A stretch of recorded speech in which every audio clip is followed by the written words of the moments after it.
Bet this football season with MyBookie. Use promo code Gators and get a free $20 wager with your first deposit. Your winning season begins today, only at MyBookie.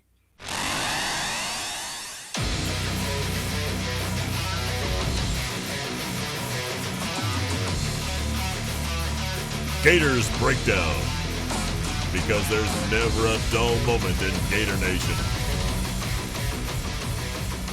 The Gators Breakdown podcast is ready to go. I'm your host, David Waters, and you can find me on Twitter at GatorDave_SEC.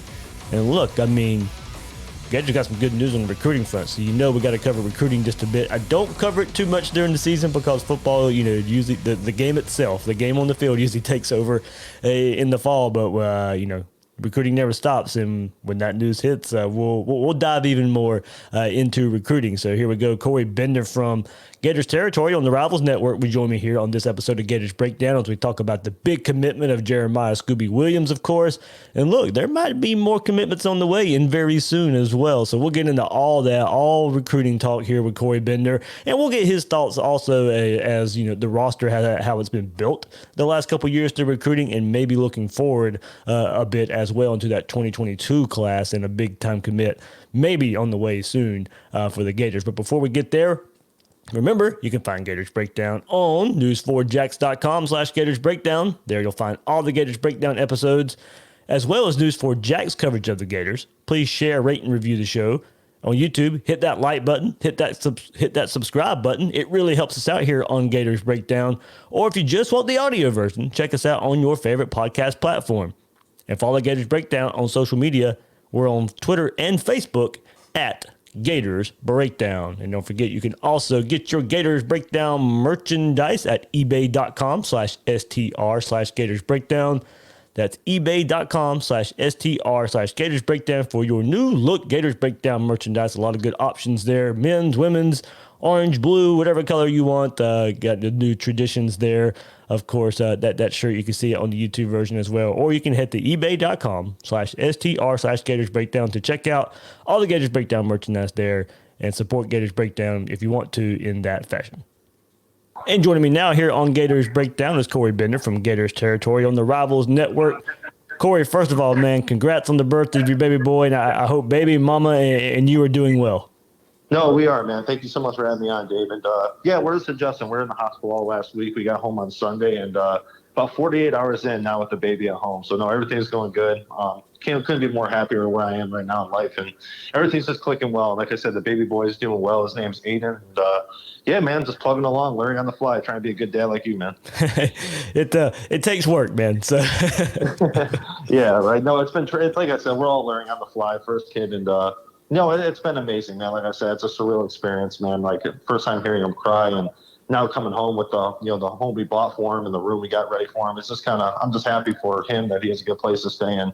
We couldn't be more happier. So I appreciate you asking about that. Yeah, absolutely. It's a fun adventure. I'll give it that. It is fun. Yep. Hey, just like the moniker of the podcast, there's never a dull moment in Gator Nation. There's never a dull moment in being a parent either. Yep, absolutely, man. You could have that. Yep. All right, let's get into some recruiting talk here, Corey. And we got to start with the news: the big commitment of linebacker Jeremiah Williams from the state of Alabama. Florida long had been in the mix. It was thought to be an Auburn-Florida battle for a while. Maybe a couple times he should have committed to Florida before he did. But look, we got close to the decision. Florida was the pick. Where does he fit? Is he a pure linebacker at the next level? Is he at that outside linebacker, defensive end? Where do you see him fitting?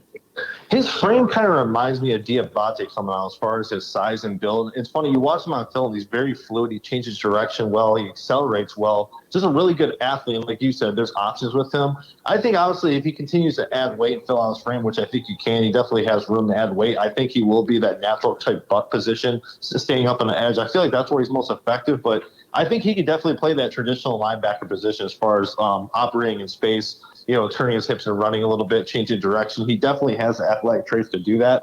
I think a lot of it's going to depend on how he fills out. And obviously having Nick Savage on campus, you couldn't have a better strength and conditioning coach to really kind of reach his potential physically. As of right now, it's funny. I like him more as a traditional linebacker. I know a lot of other people like him standing up at buck, but if I had to pick between the two, I like him more in space, man. I really like his ability to change direction. just kind of operating space, especially if the quarterback's scrambling, gets out of the pocket. The way he can backpedal and covers and kind of break off his back foot and come forward, he accelerates so well. And he's, like I said before, he's fluid. So I think right now, I like him as a traditional linebacker, outside linebacker, I should say. But definitely, considering his age and how much he's going to fill out, I think Buck is probably a good bet as well. But like you said, it's a good problem to have, right? I mean, you have a kid who can play multiple key positions in Florida's defense. But I think it's going to depend on how he fills out. And right now I like him as a traditional outside linebacker more. I'm glad you said that. I brought that up in the previous episode that we recorded on Monday, right the day of his commitment. And look, we're Florida, and we see him struggling in that position right now. You see Amari Burney not necessarily at that outside linebacker spot, not being able to get it done. James Houston fills in there a bit as well. So after seeing the struggles of what we thought was another versatile player with Amari Burney, now it's like. Can we get Williams in there who can fill that role, much like you're saying, fill that role better? No, absolutely. And I think we talked about this before. Florida has a lot of versatile guys in the defense. Like you said, Mari Burney, who is a wide receiver safety coming out of high school, but we kind of knew with his frame he's kind of probably going to grow into a linebacker. And like you said, he hasn't really reached his full potential, I feel like, at linebacker. I know he's been moved on the defense, but with Jeremiah, I think, like you said, you watch his traits compared to Burney coming out of high school.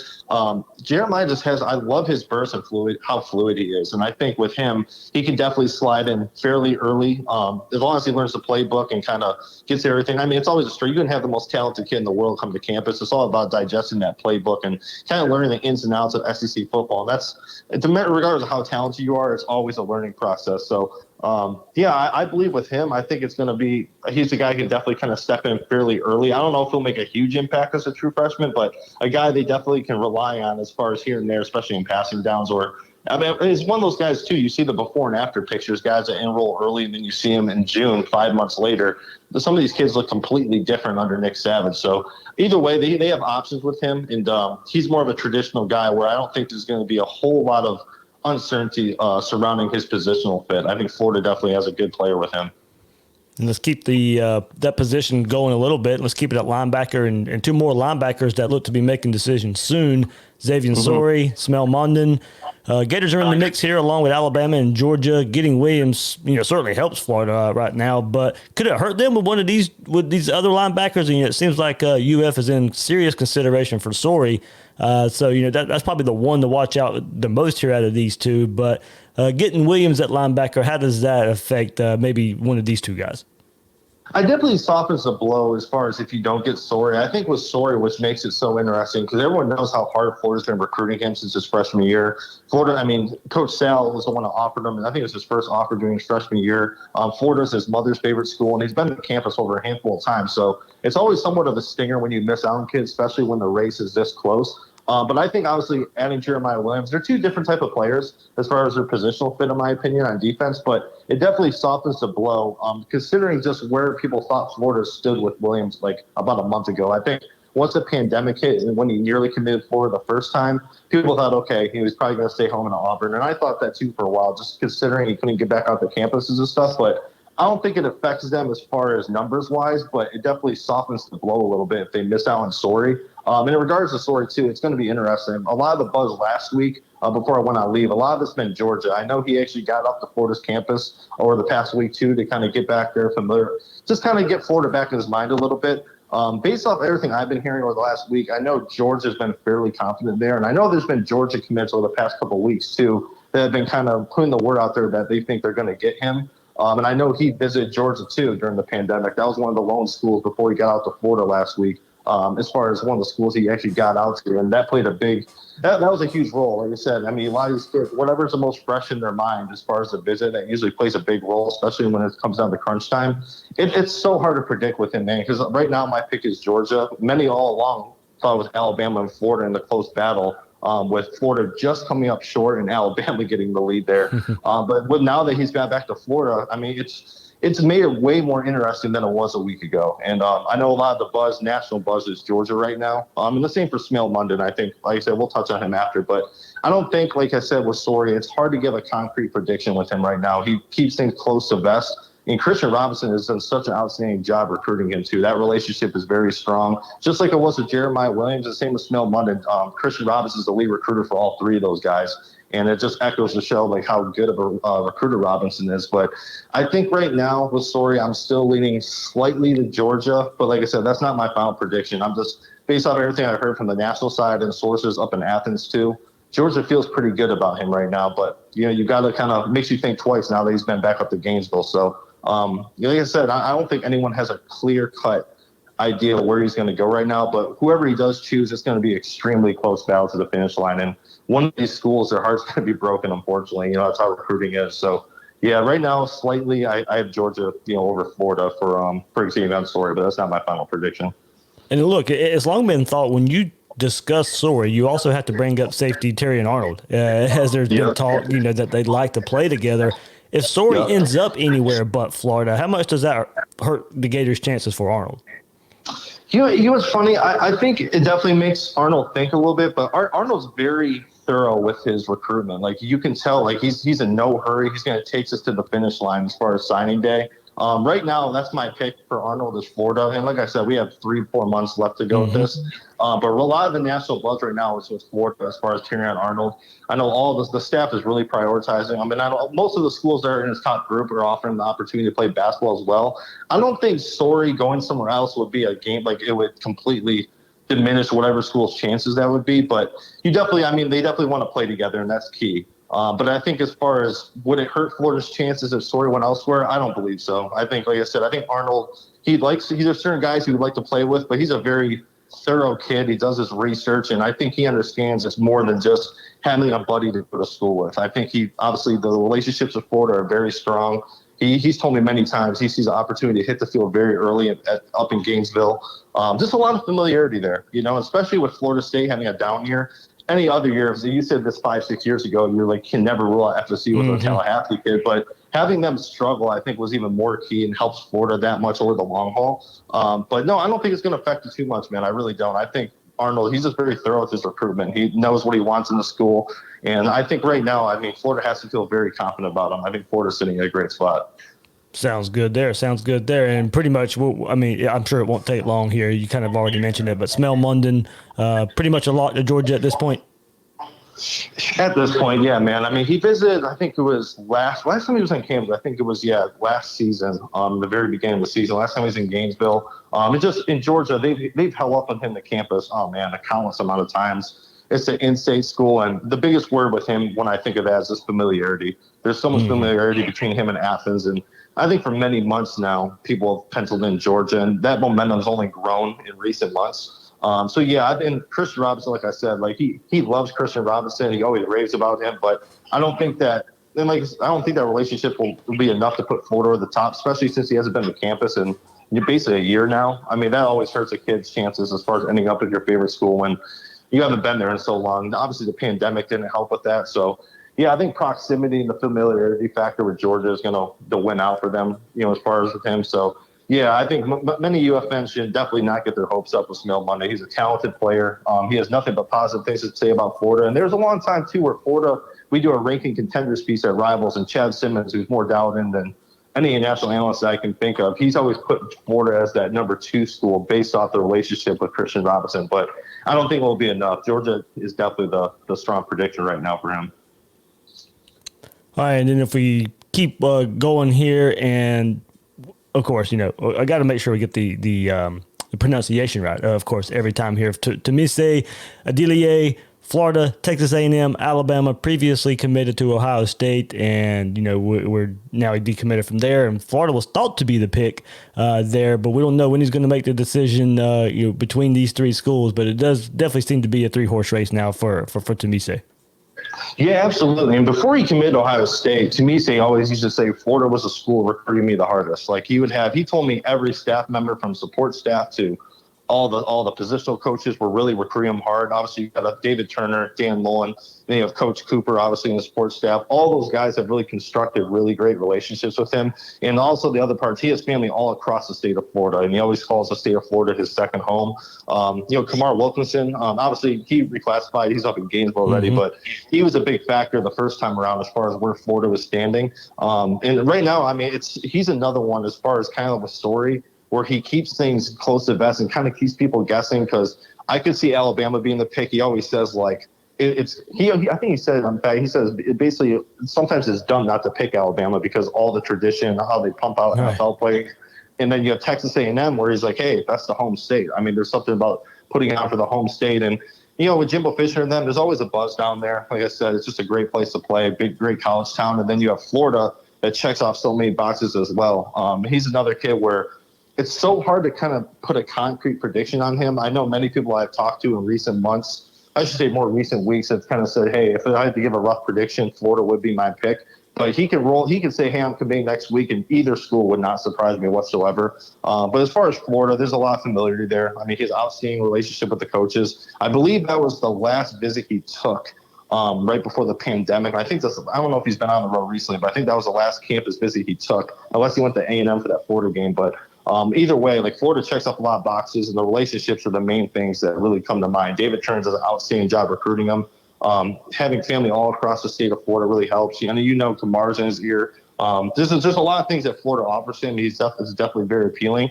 But same, like I said with Story, it's very tough at this point to kind of get a concrete prediction. What I think the important thing with him is he still wants to get out on the road, regardless of the dead period. He wants to get back on these campuses and kind of take his own little tours. And that's kind of key with that. And so I think if he gets back to Florida, that's going to be a huge factor, in my opinion, as far as his final decision. And I know Florida obviously hopes he comes back to campus and does his own little tour as well. But yeah, it's a tough one to really predict. But Florida checks off so many boxes here, and there's definitely a lot of confidence up in Gainesville as far as getting his signature when it's all said and done. Sounds good here. And then, of course, one place you can't have too many highly rated players in depth is along the offensive line. And the Gators are training for North Carolina offensive lineman Yusuf McGarble. Looks to be committing on November 7th. I think that was the date I saw. And his name's been around recruiting for the Gators a little bit now. But the Gators are picking up steam here as the team to beat. Yeah, so even all the way back in the spring, he took a virtual visit back in the spring. He's been talking to Coach Hevesy day in and day out. That relationship is very, very strong. And he's a versatile kid, man. I think overall, I know some people see him as a right tackle. Some people see him as a pure guard. We all know what Coach Hevesy loves. He loves guys that can kind of interchange, go play multiple positions, and that's exactly what Yusuf can do. He can play right tackle. I think long-term probably his best fits inside. But, yeah, that relationship's really strong. Florida's trending there. And our national recruiting director, Mike Farrell, he recently told me, too, that he believes many sources have told him it's close to a done deal with that one, that Florida's definitely really trending there. He's basically watched all the games, basically all of Florida's games this year. He came away very impressed. And as far as, like you said, Florida's recruiting class has been interesting as far as along the offensive line, as far as the guys they took early and who some of the guys they've offered late. But one source told me many months ago, and it was Yusuf and Diego Pounds from North Carolina. They said, Florida was going to get either one of those kids. I was back in May, and I was like, well, who knows? It's the pandemic. These kids have to get on campus first. I mean, that's a hard pull when they have a visit. But here we are basically going November, and Yusuf is trending for Florida. So as of right now, like I said, he's another one that really does interviews. I actually talked to him last night, about 9 o'clock last night, but he was busy doing some stuff. He's supposed to call me back here today to kind of talk more about Florida. But going into this November announcement, Florida definitely feels good. That's what my prediction is as well. And like I said before, our national recruiting director, Mike Farrell, he's talked to many sources, and they believe it's a done deal as far as him just eventually picking the Gators. There's a lot of optimism up there for sure in Gainesville. Good news for Gator fans right there. Corey, before we kind of move on to the next topic here, what are you hearing as far as numbers and how many Florida can fit in this class together? Not many spots left for this class right now. And then, kind of course, transfers coming in and out of the program. If you had to put a number right now on how many Florida could sign in this class, where would you go with that?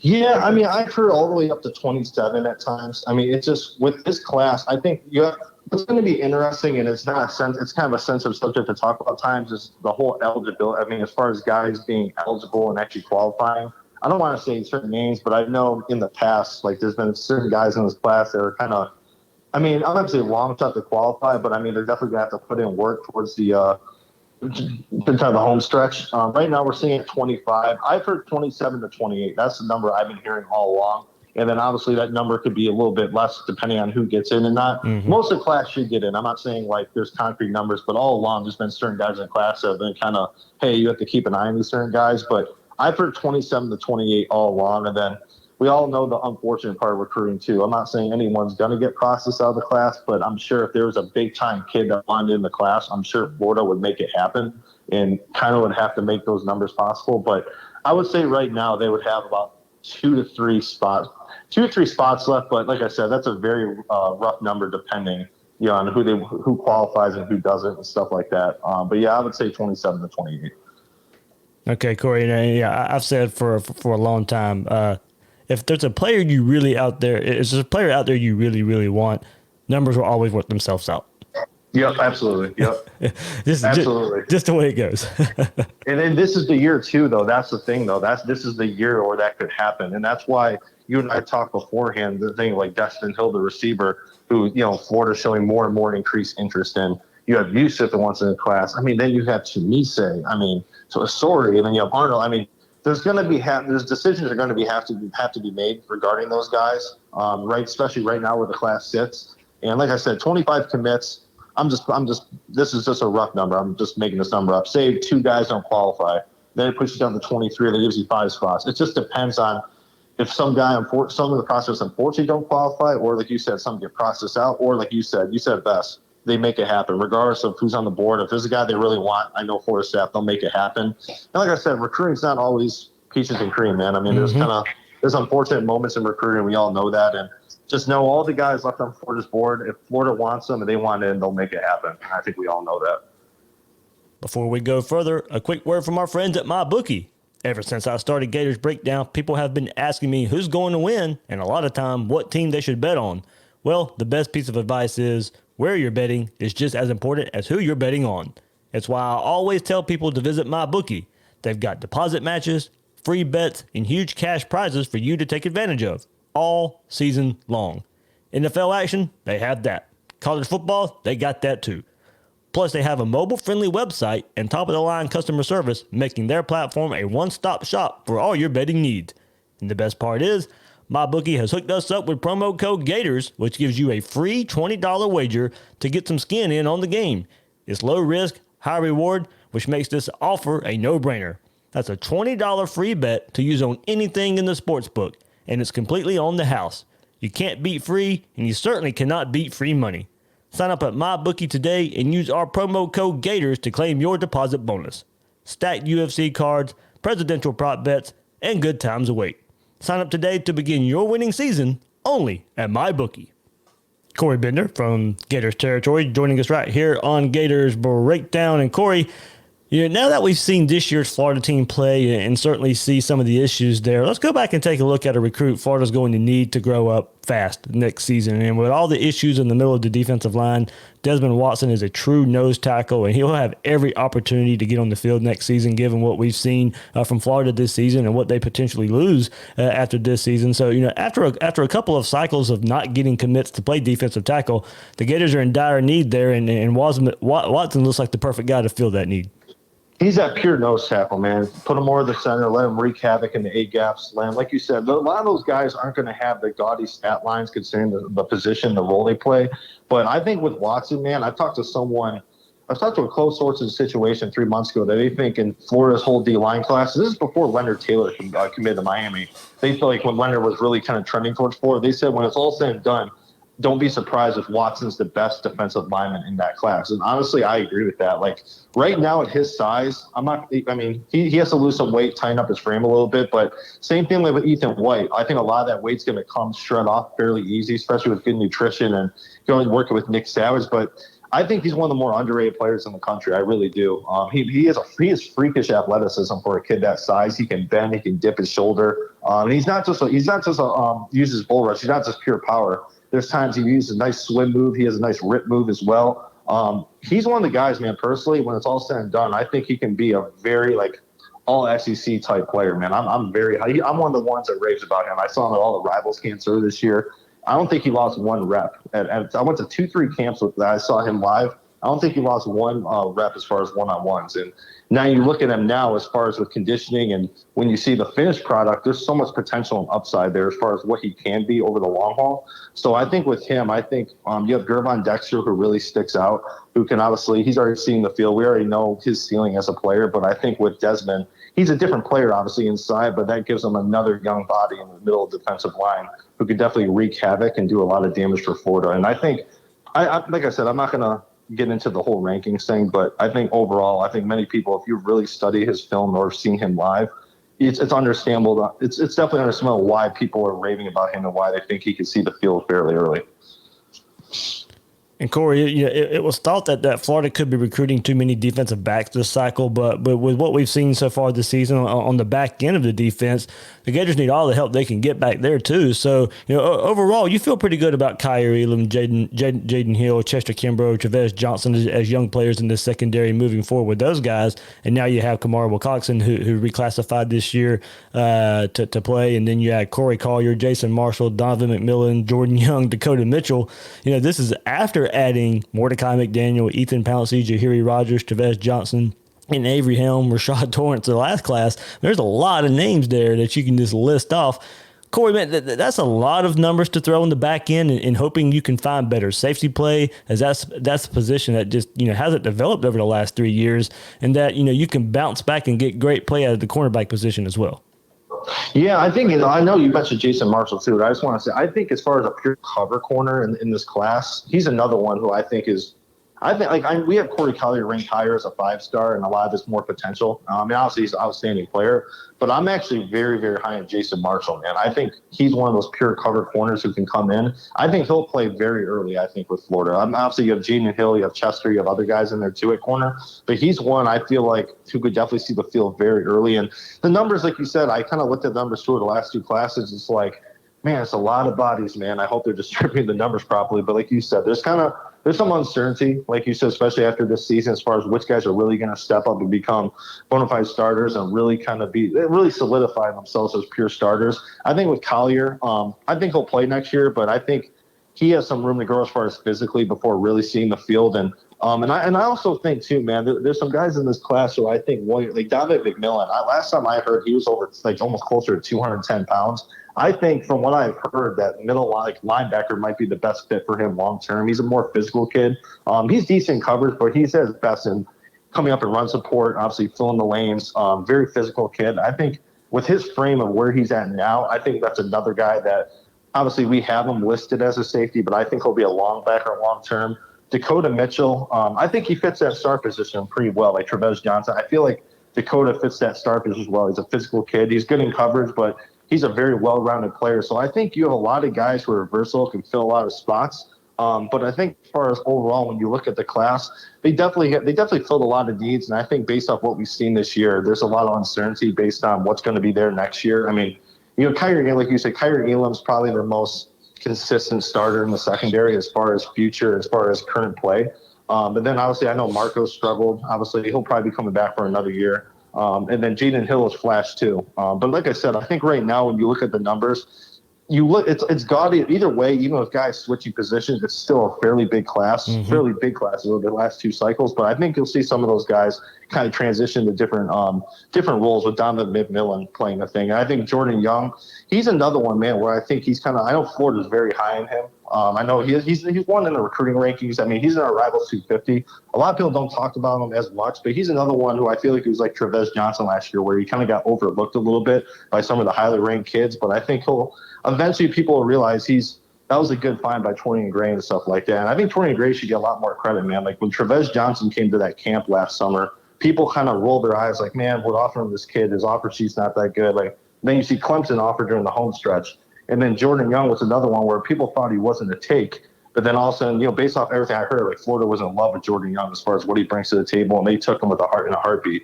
So there's some options in the secondary, a lot of uncertainty too. But as we all know, it's all going to work itself out. And Jahari Rogers is another one I've heard great stuff about up in Gainesville too. So it's going to be interesting. I think the future defensive backfield is going to be the biggest, I'm not going to say question mark as far as talent, but as far as who steps in and fills pure starting roles. And going into next season, it's definitely going to be one of the bigger headlines.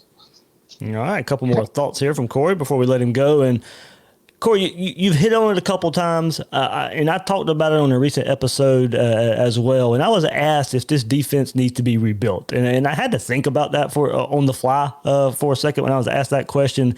Look, it definitely needed to be rebuilt on the defensive interior, and you've seen the numbers reflect that in recent classes. But Corey, overall, I fell back to the defense getting maybe too many versatile pieces. Originally, I thought it was a great idea to get defensive backs that could play cornerback, nickel, and safety, or a player that can play outside linebacker, buck, and maybe even some defensive end, or a lineman that can play inside or out. But the more I look at it, that versatility hasn't necessarily shown up so far. We identify guys playing in position that may not suit them as well as others. Some players, like we already talked about, Amari Burney, where we wonder where he fits at all, and Diabate playing linebacker when we see him better off the edge. And some of this is out of necessity because of players like Kyrie Campbell missing time, and you're having to shuffle the defensive front.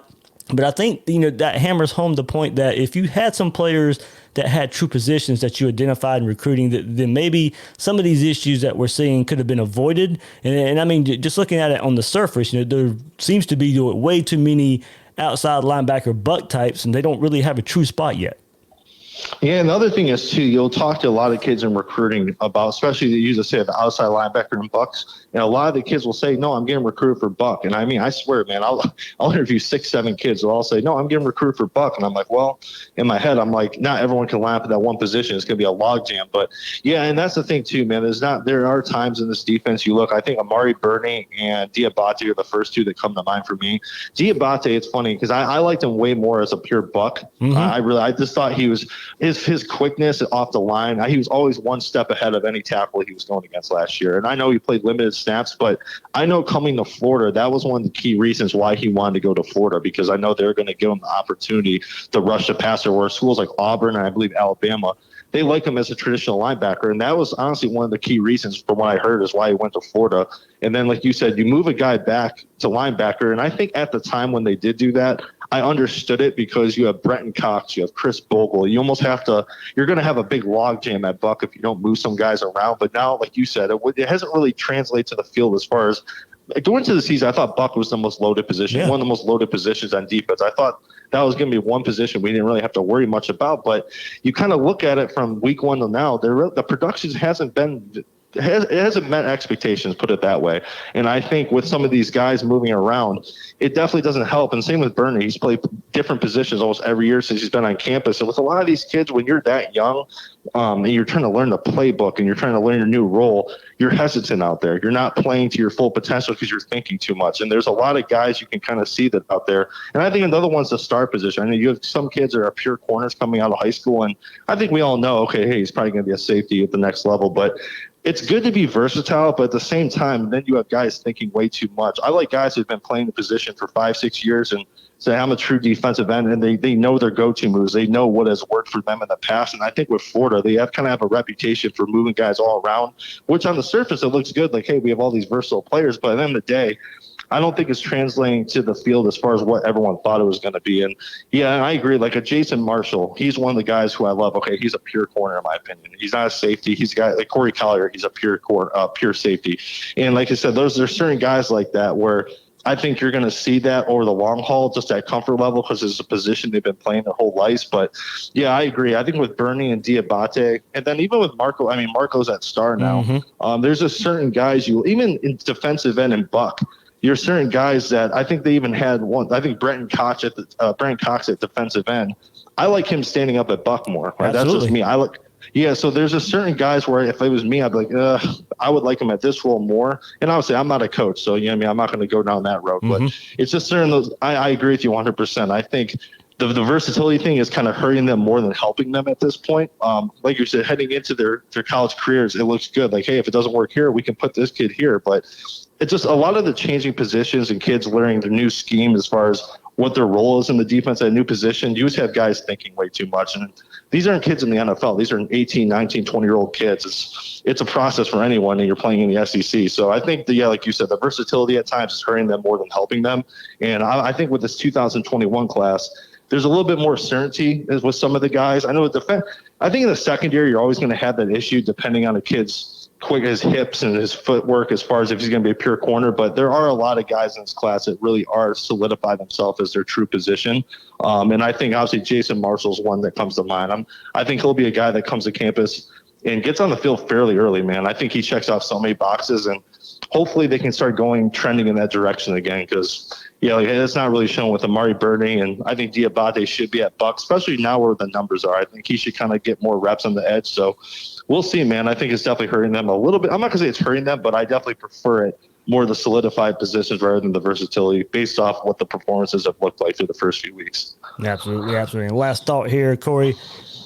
I mean, skip forward to 2022 and that class right quick, because we have to, because, look, safety, Sam Mccall, going to make his commitment this week. Everything's pointing to Florida right now, 34th ranked player on Rivals. And look, this 2022 class is off to a good start for the Gators, and looks like it's going to continue this week.